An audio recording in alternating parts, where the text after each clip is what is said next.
Hello friends, मेरा नाम है सचिन और बने रहिए आज की इस वीडियो में मेरे साथ, जिसमें हम जानेंगे नंबर सिस्टम के बारे में, यानी कि संख्या पद्धति के बारे में। तो नंबर सिस्टम को जानने से पहले सबसे पहले हम ये जानेंगे कि नंबर सिस्टम होता क्या है। तो देखिए, जैसा कि इस बोर्ड पहले ही मैंने लिख रखा है, number system the system in which we study about the numbers, its properties and its application is called number system.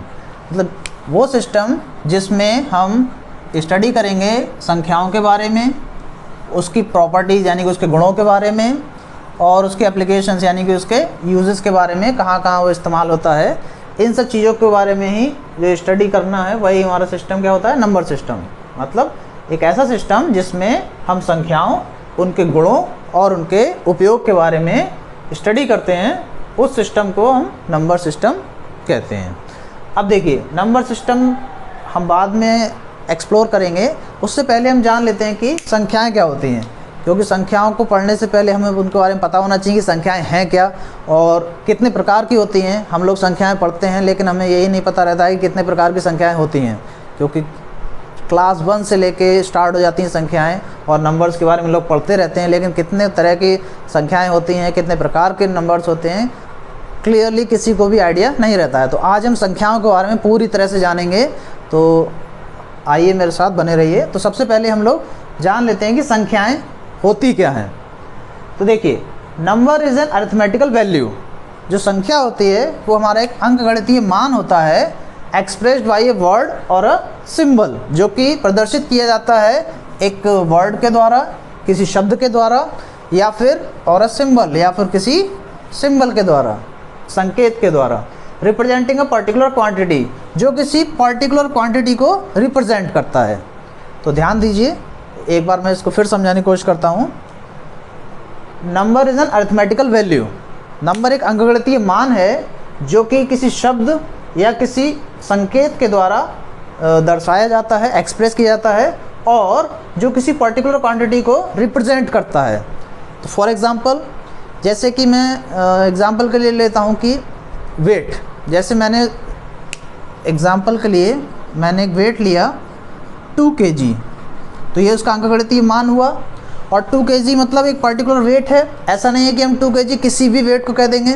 मान लीजिए एक ड्रम है हमारा पूरा भरा हुआ, उसको हम 2 kg का नहीं बोल सकते। 2 kg एक पर्टिकुलर वेट है, हम उसको वेट करके ही देते हैं। मान लीजिए आप किसी शॉप पे जाएंगे, आपने कहा कि मुझे 2 kg चीनी अगर चाहिए, तो 2 kg चीनी वो तो उसको तौल के ही देगा। पर्टिकुलर क्वांटिटी है, उसकी निश्चित मात्रा है, उतना ही आपको 2 किलो में देगा। ऐसा नहीं है कि 2 किलो में पूरा का पूरा बोरी उठा के आपको दे देगा। ठीक है। और मैं एग्जांपल लेता हूँ, मान लीजिए 1 लीटर। अगर मैं 1 लीटर की बात करता हूँ, तो 1 लीटर पानी की बोतल अगर आप एग्जाम्पल के लिए देखें तो उसमें पर्टिकुलर क्वान्टिटी है। ऐसा नहीं है कि 1 लीटर पूरा ड्रम भर पानी को हम कह देंगे 1 लीटर का है। तो उसमें निश्चित मात्रा होती है। अंकगणितीय मान जो किसी निश्चित मात्रा को प्रदर्शित करता है वो क्या होती है, संख्या। और इसे हम शब्द के द्वारा प्रदर्शित करते हैं। जैसे शब्द अगर हम लिख रहे हैं 2, तो 2 हमारा शब्द हो गया, चाहे इसे हिंदी में लिखें या अंग्रेजी में लिखें, ये शब्द हो गया। और एक सिंबल, अगर मैं बात करूं सिंबल की, तो सिंबल को हम इस तरह से लिखते हैं 2, तो ये हमारा सिंबल हो गया। तो ये हमारा हो गया वर्ड जिसके द्वारा हम लिखते हैं, और ये हो गया हमारा सिंबल जिसके द्वारा हम लोग नंबर को प्रदर्शित करते हैं। तो या तो वर्ड के द्वारा या फिर सिंबल के द्वारा इसको प्रदर्शित करते हैं। तो ये हमारा हो गई संख्याएं। और एग्जाम्पल के लिए आपको मैंने क्लियर कर दिया है कि एक निश्चित मात्रा को प्रदर्शित करता है। जैसे मान लीजिए मैं कहूँ एग्जाम्पल के लिए 1 मार्कर, तो ये 1 ही मार्कर रहेगा। इन दोनों को मैं 1 नहीं बोल सकता क्योंकि निश्चित मात्रा है। अगर इनको कहूँगा तो ये 2 मार्कर हो जाएंगे। तो ये निश्चित मात्रा को प्रदर्शित करता है, ये होती हैं संख्याएँ। चलिए अब बात करते हैं कि कितनी तरह की संख्याएं होती हैं। तो आज इस वीडियो में हम लोग डिटेल में जानेंगे कि कितनी तरह की संख्याएं होती हैं। तो बने रहिए मेरे साथ।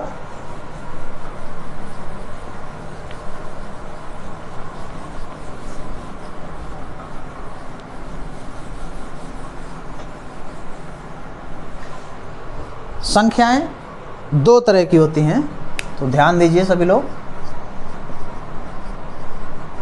नंबर्स,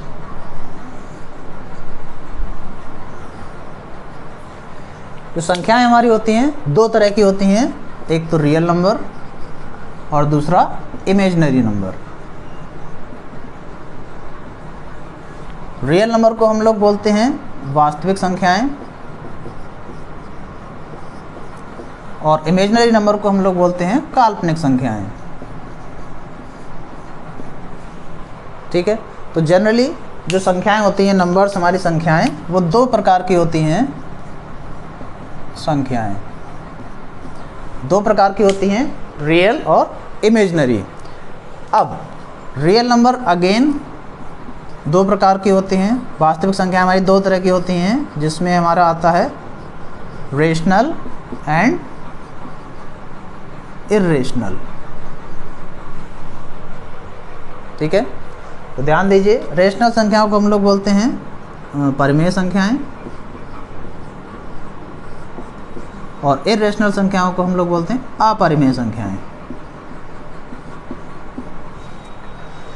अब ध्यान दें, परिमेय संख्याएं अगेन तीन तरह की होती हैं। तो परिमेय संख्याएं तीन तरह की होती हैं, जिसमें इंटीजर, फ्रैक्शन एंड डेसिमल। तो इंटीजर को हम लोग कहते हैं पूर्णांक, फ्रैक्शन को हम लोग कहते हैं भिन्न,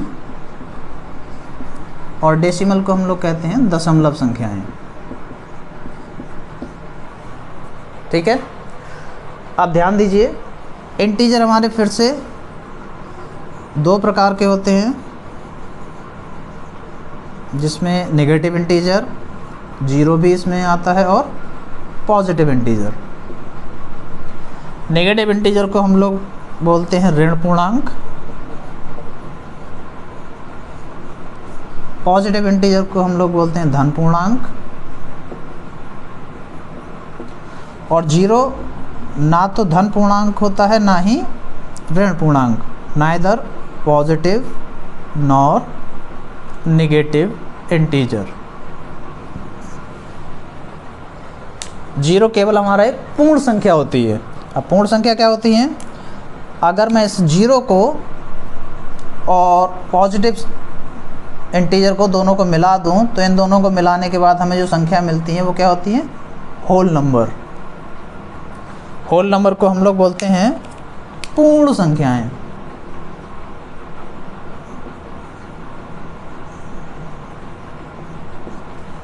पूर्ण संख्याएं। अब देखिए, ये जो हमारा धन पूर्णांक है, पॉजिटिव इंटीजर है, इससे ही हम, इस पॉजिटिव इंटीजर को ही हम बोलते हैं नेचुरल नंबर। नेचुरल नंबर या फिर काउंटिंग नंबर।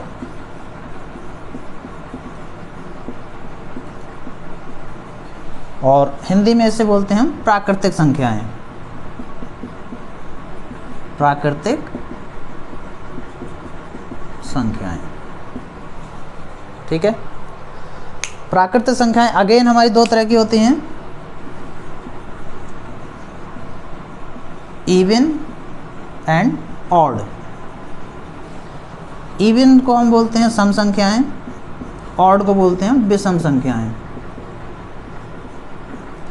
और इवन संख्याएं क्या होती हैं? जो कि डिविजिबल बाई 2, जो 2 से विभाजित हो जाती हैं वो होती हैं इवन संख्याएं, और जो 2 से विभाजित नहीं होती हैं, नॉट डिविजिबल बाई 2, जो 2 से विभाजित नहीं होती हैं वो विषम संख्याएं। और अगेन हम देखेंगे तो सम संख्याएं भी दो तरह की होती हैं, प्राइम एंड कंपोजिट। प्राइम को हम बोलते हैं अभाज्य संख्याएं, कंपोजिट को हम बोलते हैं भाज्य संख्याएं। ऐसे ही विषम भी हमारे प्राइम एंड कंपोजिट में डिवाइडेड हैं,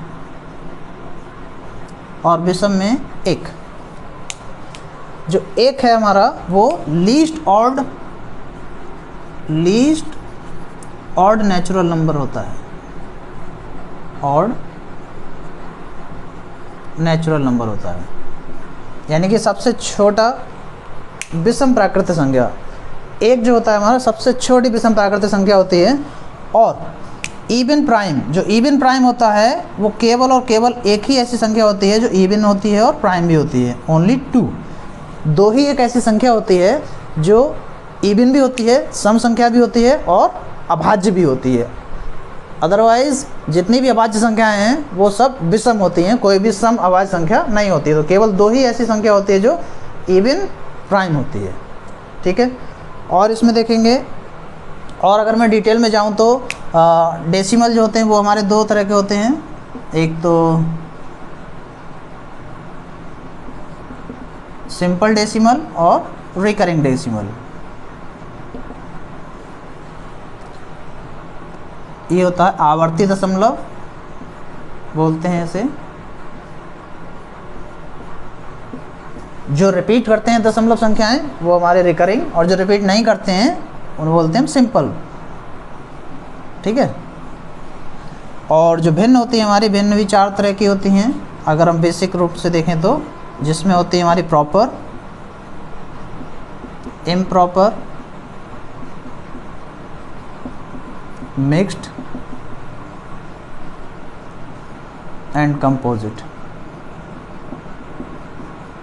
इसकी बात करूं मैं तो जो हमारी प्रॉपर होते हैं उसे हम बोलते हैं उचित भिन्न,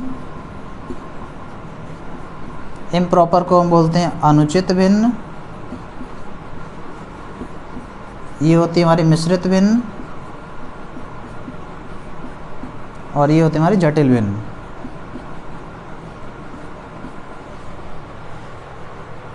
ये एक चार्ट है हमारा बेसिक, इसके बारे में हम लोग डिटेल में अभी बात करेंगे। और जब भी हम बात करते हैं रियल वास्तविक, ये सभी संख्याओं के प्रकार जो हैं वो सब वास्तविक संख्याएं हैं, काल्पनिक संख्याएं इसमें नहीं हैं। और जितने भी हम लोग संख्याओं के प्रकार पढ़ते हैं इसका मतलब ये है कि सारे ही वास्तविक संख्याओं के प्रकार होते हैं। और इसके बाद हम बात करेंगे काल्पनिक। तो काल्पनिक संख्याओं में जब भी हम बात करते हैं तो थोड़ा सा काल्पनिक संख्याओं के बारे में समझ लेते हैं। काल्पनिक संख्याएं जब भी हम द्विघाती समीकरण को सॉल्व कर रहे थे तो करते करते हमारे पास एक ऐसी इक्वेशन आई कि इसमें हमें x का मान निकालना था, x² + 1 = 0, जिसमें x² = -1, तो x = √-1। अब हमने देखा कि जब भी अंडर रूट में -1 आया, यानी कि नेगेटिव संख्या आ गई, तो नेगेटिव संख्याओं का रूट निकालना इससे पहले कभी भी पॉसिबल नहीं था, कभी आया भी नहीं था।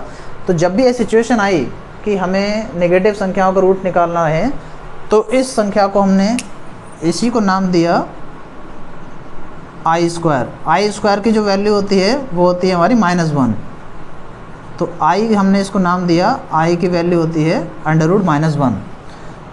और ये जो i है, i वर्ड लिया गया है आयोटा से, जो कि हमारा आयोटा वर्ड है, आयोटा वर्ड से i लिया गया है, इसीलिए i² की जो वैल्यू होती है वो -1 होती है। ये i² की वैल्यू यहाँ से -1 होती है।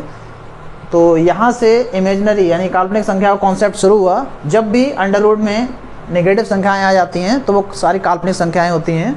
जब भी रूट में नेगेटिव संख्याएं होंगी तो वो सारी संख्याएं काल्पनिक होंगी, और उन काल्पनिक संख्याओं को हम i से भी लिखते हैं। जहाँ पे भी i अगर हमें लिखा हुआ दिख जाएगा तो वो काल्पनिक संख्याएं होंगी। अब देखिए, जो वास्तविक और काल्पनिक अगर हम दोनों को मिला दें, रियल प्लस इमेजिनरी, इन दोनों के कॉम्बिनेशन से जो संख्या बनती है उसे हम बोलते हैं कॉम्प्लेक्स नंबर। कॉम्प्लेक्स नंबर इसे बोलते हैं सम्मिश्र संख्या। कॉम्प्लेक्स नंबर को हम लोग बोलते हैं सम्मिश्र संख्या। और इसका जो जनरल फॉर्म होता है उसको हम लिखते हैं z = a + ib, इस रूप में। ध्यान देंगे, z = a + ib, i यहाँ पे आ गया, तो जहाँ पे भी i आ जाएगा तो वो संख्याएं क्या होंगी हमारी काल्पनिक। इसमें ये a जो पार्ट होता है वो हमारा रियल पार्ट होता है, वास्तविक पार्ट होता है, और ib जो होता है हमारा इमेजिनरी पार्ट होता है, यानी काल्पनिक भाग होता है। ठीक है, तो ये पूरा संख्याओं का चार्ट है, यहाँ से शुरू होके यहाँ पे ख़त्म होता है। लेकिन सभी लोगों को प्रॉब्लम इसलिए आती है, समझने में इसलिए समस्या होती है क्योंकि हम लोग जो पढ़ते हैं वो नीचे से ऊपर की तरफ पढ़ते हैं, जबकि होता क्या है ऊपर से नीचे की तरफ। फॉर एग्ज़ाम्पल, सबसे पहले हम लोग भाज्य अभाज्य संख्याएं पढ़ते हैं पहले दूसरी क्लास में, फिर इवन और ऑड, सम और विषम संख्या पढ़ना शुरू करते हैं थर्ड क्लास में, सेकंड थर्ड क्लास में। उसके बाद हम लोग देखते हैं कि फोर्थ क्लास में, फिफ्थ क्लास में नेचुरल नंबर, काउंटिंग नंबर और ये सारी संख्या हम लोग पढ़ते हैं। सिक्स क्लास, सेवन्थ क्लास में फ्रैक्शन, डेसिमल और एट्थ क्लास में इंटीजर्स, ये सारी संख्याएं पढ़ते हैं। नाइन्थ क्लास में रेशनल और इरेशनल संख्याएं पढ़ते हैं। टेंथ क्लास में वास्तविक संख्याएं पढ़ते हैं। और जब 11th और 12th क्लास में हम लोग दोनों का काल्पनिक संख्याएं और सम्मिश्र संख्याओं को पढ़ते हैं। इसलिए हमें आइडिया नहीं रहता है कि संख्याएं कितनी तरह की होती हैं, कितने प्रकार की होती हैं। तो ये आज के बाद मैं उम्मीद करता हूँ कि सारी संख्याओं के बारे में आपको जानकारी हो गई होगी। इसके बाद कोई कन्फ्यूजन नहीं होना चाहिए। अगर कोई कन्फ्यूजन है तो आप लोग मुझे कमेंट में पूछ सकते हैं, मैं पूरी कोशिश करूँगा उसको सॉल्व करने की। ठीक है, तो एक एक करके डिटेल में सभी संख्याओं के बारे में, क्योंकि जो हमारी वास्तविक संख्याएं हैं ये हम 10th क्लास में पढ़ेंगे। तो 10th क्लास की जब भी मैं सीरीज शुरू करूँगा तो 10th क्लास में हम रियल नंबर्स के बारे में डिटेल में फिर से शुरू करेंगे। और जब भी 9th क्लास की मैं वीडियो स्टार्ट करूँगा तो उसमें रेशनल, इरेशनल के बारे में हम लोग डिटेल में पढ़ेंगे। और जब 11th 12th की मैं क्लास स्टार्ट करूँगा तो फिर हम उसमें इमेजिनरी नंबर्स के बारे में डिटेल में पढ़ेंगे कि ये क्या होती हैं, क्या नहीं होती हैं, इनके क्या यूजेस होते हैं, एप्लीकेशन क्या होती हैं, इनको डिटेल में जानेंगे। तो आज मेरा बेसिक यही समझाने का आज का एम था कि संख्या नंबर सिस्टम पढ़ने से पहले कि संख्याएं क्या होती हैं, कितने प्रकार की होती हैं, उनके बारे में डिटेल हमें जानकारी होना चाहिए। तो आज की वीडियो में इतना ही, धन्यवाद। बाकी नेक्स्ट वीडियो में हम लोग और नई वीडियोज़ के साथ, नई जानकारी के साथ फिर हाजिर होंगे। तो आज के लिए थैंक यू।